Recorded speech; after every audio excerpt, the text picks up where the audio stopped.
का तंत्र रूपमाला का हम और आप स्वाध्याय कर रहे हैं। प्रसंग चल रहा है विसर्ग को रा करने का, और विसर्ग को रा करने के लिए हमारे पास में आए तो दो सूत्र हैं, नामी परो रम, और दूसरा सूत्र आया है घोष बत स्वरेशु। हमको 113 नंबर का सूत्र ही स्मरण में रखना है कि विसर्ग के स्थान पर यदि रा होता है तो उस सूत्र का नाम है घोष बत स्वरेशु। इस सूत्र के द्वारा ही विसर्ग का रा होता है, अन्य किसी सूत्र के द्वारा नहीं। नामी परो रम वो विशेष सूत्र है, वीआईपी कोटे में स्थित है। उस तक पहुंचने के लिए अभी हमें थोड़ा विश्राम की आवश्यकता है। तो घोषवत स्वरेशु कहता है कि विसर्ग के पहले नामी हो और विसर्ग के सामने स्वर अथवा घोष के होने पर विसर्ग के स्थान पर रा होता है। ये सामान्य सूत्र हो गया 113 नंबर का। अब विसर्ग के स्थान पर रा करने की व्यवस्थाएं आगे हमारे बीच में आ रही हैं, और जिन जिन शब्दों के साथ में आ रही है उन चीजों को आपके लिए यहाँ पर दर्शाया जा रहा है। सबसे पहले हमारे सामने स्थिति है पिता धन याही। ये पिता धन याही 113 नंबर के सूत्र के ऊपर लास्ट में लिखा हुआ है, पिता धन याही। ये पिता धन याही अब लगभग सबको समझ में आ जाएगा। दूसरा है पिता धन अत्र, तीसरा है पुनः धन गच्छति, चौथा है पुनः धन अत्र। ये चार प्रयोग हमारे सामने हैं। चार प्रयोगों में दो प्रयोग हमारे विद्यार्थी समझ जाएंगे कि दो प्रयोग क्या हैं, कौन से हैं, और हम चारों आपके बीच में समझाएंगे। पिता धन याही है। ये पिता जो बना हुआ है संबोधन का एक वचन है। पितृ शब्द है पितृ, और पितृ शब्द से संबोधन की सी विभक्ति के आने पर घुटी च सूत्र से ऋ के स्थान पर अर आदेश होकर व्यंजनाच्य सूत्र का सी से लोप, और जो पितर गुण किया है घुटी चा से, उस सूत्र से यहाँ पर विसर्ग बनाया गया है, रेप शोर विसर्जनिया।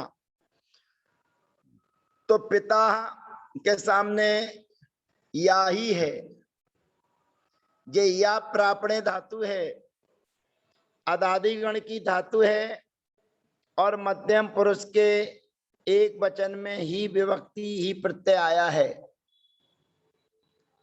दूसरा भी पिता वही है, लेकिन वहां पर अत्र अव्यय है। तो यहाँ पर आपको समझ में आ गया होगा कि यहाँ पर जो विसर्ग है पिता के सामने वो रा से बना हुआ विसर्ग है।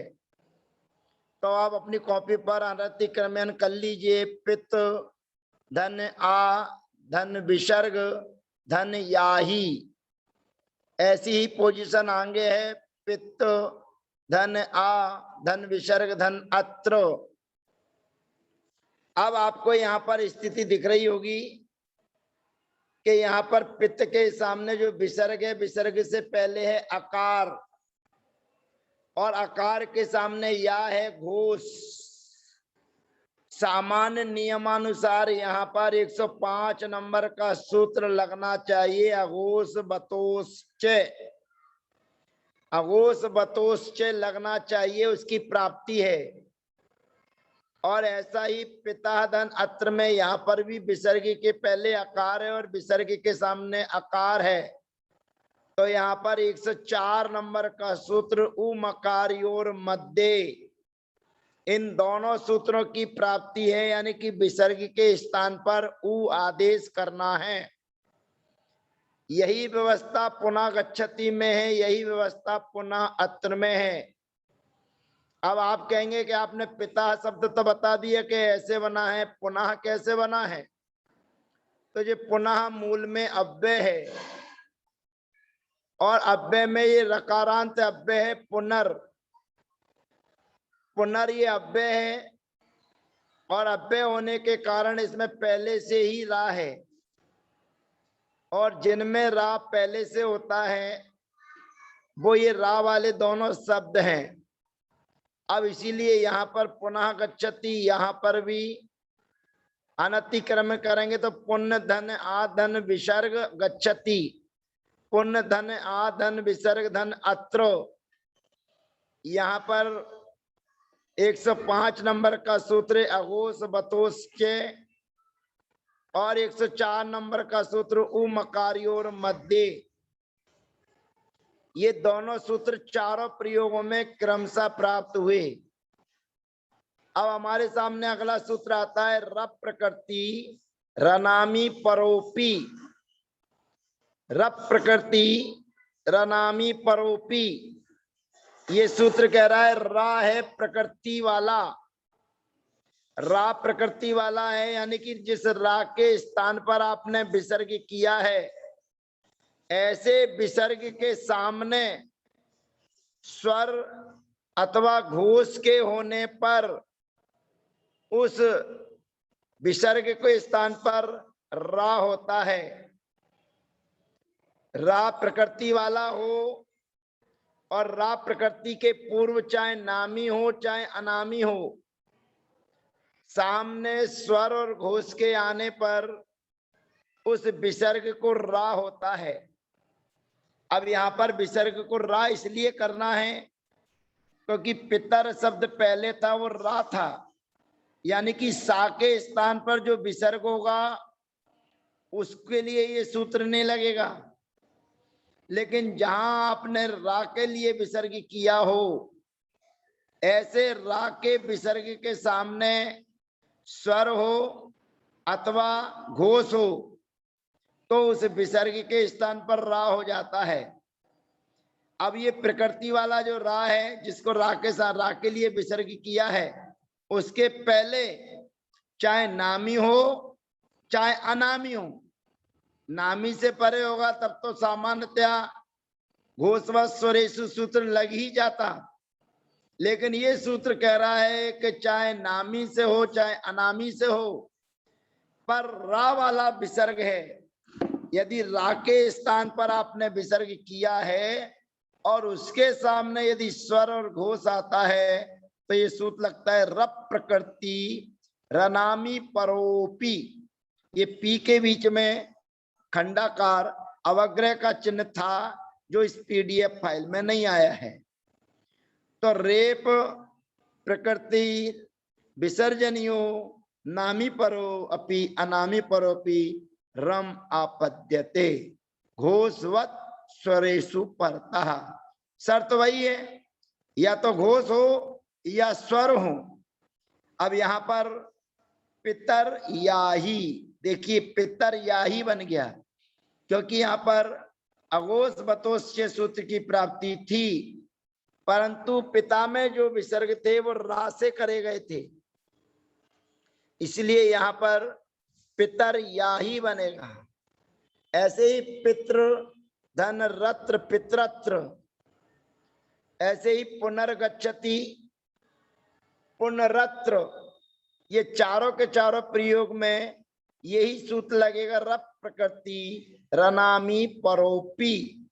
तो अपने को ध्यान रखना है कि रप प्रकृति रनामी परोपी जहां लगा है सूत्र, उसके पूर्व अघोष बतोश्च और उमकारियोर मध्य, इन दोनों सूत्रों की प्राप्ति होने के बाद ये रप प्रकृति रनामी परोपी लगा है। यानी कि रप प्रकृति रनामी परोपी ये कहता है कि पूर्व में वे रा हो जिसको आपने विसर्ग किया है, पूर्व में रा हो जिसको आपने विसर्ग किया है, ऐसे विसर्ग के सामने स्वर अथवा घोष हो तो उस विसर्ग का रा होता है। अब इसमें आपको सबसे बड़ी परेशानी ये आएगी कि आपको शब्द का बोध होना चाहिए। आपको ये जानकारी अगर होगी कि ये शब्द, इस शब्द में रा पहले से था, उसके बाद में इसका विसर्ग हुआ है, तभी आप इस सूत्र की संधि को पकड़ सकते हैं। अन्यथा आप घबरा जाएंगे, परेशान हो जाएंगे कि यहाँ पर कौन सा सूत्र लगना था, कौन सा लग गया। फिर उसके बाद में आपको अपना थोड़ा सा दिमाग ये लगाना है कि जहां पर रा प्रकृति वाला हो और उसको अगर विसर्ग कर दिया हो, जैसे पितर याही, पितरत्र, पुनर्गच्छति, पुनरत्र, इस प्रकार के और प्रयोग यदि आपके सामने अनायास आ जाते हैं और आप जब पढ़ेंगे तो आपको ये समझ लेना चाहिए कि यहाँ पर अघोष बतोश्च या वर्ण ओ सूत्र लगना था, तो लेकिन वह सूत्र लगता तो उ आदेश होकर वर्ण ओ होता, एदोत्परा पदांते लोप मकारा लगता, लेकिन ऐसा नहीं हुआ है। इसका मतलब ये है कि इसमें जो विसर्ग हुए हैं वो विसर्ग प्रकृति वाले रा से हैं, इसलिए ये सूत्र लगेगा रप प्रकृति प्रणामी परोपी। ये अपने को विशेष ध्यान रखना है। अब हमारी अगली स्थिति हमारे सामने अह गणा, अह गणा, अगला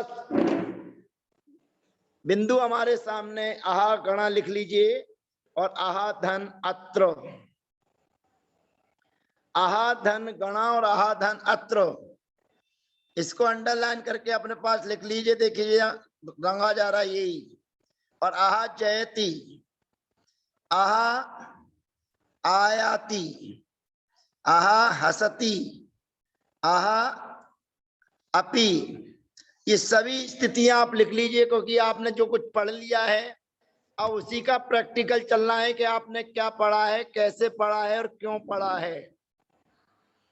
अब यहां पर देखिए, सबसे पहले आहा गणा, विसर्ग के पहले हा में आ है और गा है, ये घोष है। तो यहाँ पर एक एक सूत्र ध्यान से सीखते जाना, लिखते जाना। आहा धन गणा, यहाँ पर अघोष बतोष सूत्र की प्राप्ति थी। फिर आहा धन अत्र, यहाँ पर उमकारियोर मध्य सूत्र की प्राप्ति थी। फिर आहा धन जयति लिखा हुआ है, यहाँ पर अघोष बतोष सूत्र की प्राप्ति थी, क्योंकि विसर्ग के सामने घोष है। फिर आहा धन आयाति लिखा हुआ है, यहाँ पर अपरो लोप्योन्न स्वरे यम वा, क्योंकि विसर्ग के पहले आ है और विसर्ग के सामने आ को छोड़कर अन्य स्वर है, तो यहाँ पर विसर्ग का लोप प्राप्त था। फिर आहा धन हसती, यहाँ पर भी घोष है, तो अघोष बतोष सूत्र की प्राप्ति है। फिर आहा धन अपि, यहाँ पर उमकारियोर मध्य सूत्र की प्राप्ति है नियमानुसार। अब ऊपर के शब्दों में तो बता दिया था कि भैया पुनः पिता, पुनः में रा प्रकृति वाला है, रा से विसर्ग बनाए गए हैं। अब यहाँ पर क्या कहानी है, यहाँ पर क्या करना है, तो यहाँ पर जो आहा बना हुआ है, जो मूल में अहन शब्द है, अहन अह न, ये नकारांत शब्द है और नकारांत शब्द के ना के स्थान पर रा हुआ है और रा होकर रेप शोर विसर्जनीय लग के विसर्ग बना है। बड़े ध्यान से सुनना। जे आहा, आहा माने होता है दिन, आहा माने दिन, ये दिन है। और आहा गणा माने दिन, गण माने समूह, सूर्य। आहा अत्र, आज दिन है। आहा जयति, आहा आयाति, सूर्य आ रहा है, दिन आ रहा है। आहा हसती, सूर्य हंस रहा है। तो ये प्रयोग हमारे बीच में जे आहा, जे अहन शब्द, अहन, अहन के ना के स्थान पर रा हुआ और रा का बन गया विसर्ग। अब ना के रा को विसर्ग हुआ है, इसलिए रा प्रकृति वाला नहीं है, तो रप प्रकृति रनामी परोपी नहीं लग सकता है, क्योंकि मूल में ना था। अब अगला सूत्र आता है अहनो रेफे। अहनो रेफे, ये सूत्र को बड़ा ध्यान से देखिएगा। कहता है अहन शब्द के सामने, अहन शब्द के सामने स्वर हो अथवा 19 घोष हो। बड़े सावधानी के साथ में देखिएगा इस सूत्र का अर्थ। अहनो अरेफे, यहाँ पर अवग्रह खंडाकार का चिन्ह था जो गायब है, पीडीएफ फाइल में नहीं आ पाया है, इसलिए अहनो रेफे लिखा तो ऐसे ही जाना है, लेकिन जब इसकी संधि तोड़ेंगे तो अहनो अरेफे ये व्यवस्था बनेगी। तो यहाँ पर उ मकारी और मध्य वर्णे हो एदोत परा पदांते लोप मकारा सूत्र लगा है।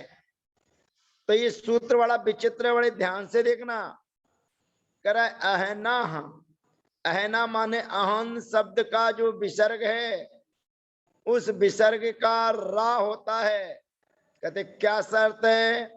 कहते स्वर हो और रेप को छोड़कर घोष हो, यानी कि घोष होते हैं 20। अब 20 घोषों में यदि रा है, 20 घोषों में यदि रा है तो वहां पर ये सूत्र नहीं लगेगा, यानी कि स्वर होना चाहिए 14 में से कोई एक और 19 घोष में से कोई होना चाहिए, यानी कि 20 होते हैं तो रा नहीं होना चाहिए। रा होगा तो यह सूत्र नहीं लगेगा, ये अपने को ध्यान रखना है।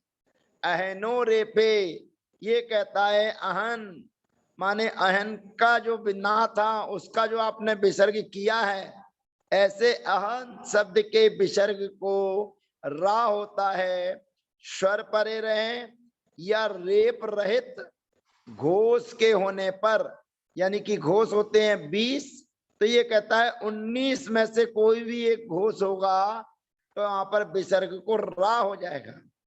अब यहां विसर्ग को रा करेंगे तो क्या बन जाएगा? अहर गणाह, यानी कि सूर्य।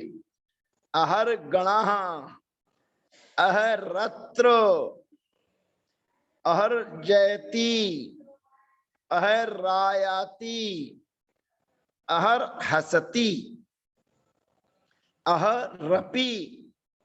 अब इस सूत्र में रेप रहित कहाँ है? अब आप अपनी कॉपी पर लिखिए अहा धन राजते, अपनी पुस्तक में लिखिए अहा धन राजते, अहा धन राजते। अब आपने अहा धन राजते लिखा है। अब आप देखिए कि विसर्ग के पहले आकार है और आकार के सामने रा, ये घोष वाला है। घोष तो है लेकिन रा वाला है। अब रा वाला घोष होने के कारण अहनो रे पे लगेगा नहीं, क्योंकि उसने पहले ही मना कर रखी है कि घोष तो हो लेकिन रा नहीं होना चाहिए।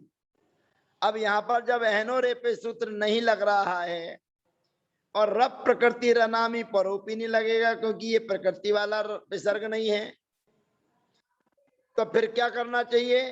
कहते भैया जो हमारे पास में एक सूत्र है अघोष बतोष कि विसर्ग के पहले आकार हो और विसर्ग के सामने घोष हो तो विसर्ग का उ आदेश हो जाता है, और जब विसर्ग का उ आदेश हो जाएगा तो फिर उवर्णे ओ उसका एक मित्र है, अघोष बतोष का मित्र है उवर्णे ओ आ जाएगा, और जो आहा में रहने वाला जो आ है उसके स्थान पर ओ आदेश हो जाएगा, और जो विसर्ग का अपन ने उ किया है उसका लोप हो जाएगा, तो प्रयोग बन जाएगा अहो राजते। अहो राजते ये प्रयोग बन जाएगा। अब दूसरा प्रयोग लिखिए आप आहा धन रात्रम, आहा धन रात्रम। अब यहां पर भी क्या है? विसर्ग के पहले आहा में आकार है और आकार के सामने रात्रम रा घोष है, लेकिन रेप रहित कहाँ है? तो यहाँ पर भी अगो अहनो रेपे लगेगा नहीं। वही एक सूत्र हमारे सामने है अघोष बतोश्च। बे अघोष बतोश्च सूत्र लगेगा तो बन जाएगा अहो रात्रम, अहोरात्रम। फिर आप एक शब्द लिखिए अहा धन रूपम, अहा धन रूपम। अब यहां हा के सामने विसर्ग है और विसर्ग के सामने रूपम का रा है। यहां पर भी रेप रहित घोष होना चाहिए था, लेकिन रेप संबंधी घोष है, इसलिए यहां पर भी अघोष बतोष सूत्र से विसर्ग के स्थान पर ऊ हो जाएगा और उसका मित्र उवर्ण ओ आ जाएगा, तो प्रयोग बनेगा अहो रूपम, अहो रूपम। अब अगला प्रयोग हमारे सामने आ रहा है आहा धन भ्याम, आहा धन भी। अब ये आहा धन भ्याम लिखा हुआ है, ये मां व्यंजन है, पूरा नहीं है। यहाँ पर मां में स्वर लगा हुआ है जो स्वर नहीं चाहिए। ये भ्याम विभक्ति तृतीया चतुर्थी और पंचमी में आती है, और जो भी है वो विष विभक्ति है जो तृतीया के बहुवचन में आती है। अब इन दोनों प्रयोगों को आप लिखिए आहा धन भ्याम और आहा धन भी। अब आहा धन भ्याम आपने लिखा और आहा धन भी लिखा, ये दोनों प्रयोग आप लिख रहे हैं, और ये अहोरात्रम अहो रूपम ये बन चुका, इसलिए इसकी आवश्यकता नहीं है, क्योंकि ये अहनो रेपे का विकल्पात्मक रूप रहा जो अहो बन चुका है। अब आपको लिखना है आहा धन भ्याम और आहा धन भी। केवल दो प्रयोगों को आपको अपनी कॉपी पर लिखना है, आहा धन भ्याम और आहा धन भी। जे आहा के सामने जो भ्याम है मां है, वो मां व्यंजन है, स्वर रहित है, ये आपको जानना है। मां में हाँ, तो यहाँ पर आहा धन भ्याम। अब इसका हम अनतिक्रमण करेंगे तो विसर्ग आ धन आ विसर्ग धन भ्याम, यानी विसर्ग के पहले आकार है और विसर्ग के सामने भ्याम भा, भा है, और ये भा क्या है, ये घोष है, घोष। अब ये घोष है तो अब क्या करें, तो सबसे पहले कहानी हमारे बीच में आती है कि अघोष बतोष च लगा दीजिए। अब अघोष बतोष च सूत्र लगना है, क्योंकि विसर्ग के पहले आकार है और विसर्ग के सामने घोष है, तो ये सूत्र आता है अहनो रेपे। ये अहनो रेपे कहता है कि आहा शब्द के सामने घोष रेप रहित यदि घोष है तो उस विसर्ग के स्थान पर ऊ होता है। अब पोजीशन तो यहाँ यही है कि विसर्ग के पहले आकार है और विसर्ग के सामने भा माने घोष है और अहन शब्द संबंधी भी है, तो अहनो रेपे लगना चाहिए। तो अहनो रेपे सूत्र का निषेध करने के लिए अगला सूत्र हमारे बीच में आता है 116 नंबर का। 116 नंबर का सूत्र 115 नंबर के सूत्र का निषेध करने के लिए आता है। वह कहता है ना स्या दिवे, ना स्या दिवे। ना माने नहीं होता है, क्या नहीं होता है, कहते विसर्ग के स्थान पर रा नहीं होता है। ठीक है भैया, नहीं करेंगे रा, शर्त क्या है, कहते सी आदि भे, सी औजस अम औसस टाभ्याम भीस गे भ्याम भ्यस गसी भ्याम भ्यस गस ओस आम गी ओ सुप, ये सी आदि कहलाती हैं। तो ये सूत्र कहता है सी आदि भकार वाली विभक्तियों के होने पर, सी आदि भकार वाली विभक्तियों के होने पर ना माने नहीं होता है। क्या, इसके पहले जो कहा सूत्र 115 नंबर का अहनो रेपे, वह सूत्र नहीं लगेगा। 116 नंबर के सूत्र ने 115 नंबर के सूत्र का निषेध कर दिया कि अहनो रे पे नहीं लगेगा। कब? जब सी औ जस आदि जो विभक्तियां हैं उन संबंधी भकार के होने पर, ध्यान से देखना कौन सा भकार होना चाहिए। सी औ जस में जो भ्याम और भिस और भ्याम और भैस, ऐसा भकार होने पर ना माने नहीं, नहीं होता है। क्या नहीं होता? कहते रा नहीं होता। अब जब रा नहीं होगा तो क्या करेंगे? फिर हमारे पास में एक ही सूत्र है, अगोस बतोस च। अगोस बतोस च, उस विसर्ग के स्थान पर ऊ करेगा और उवर्णी ओ लगकर ओ हो जाएगा, तो शब्द बन जाएगा अहो भ्याम।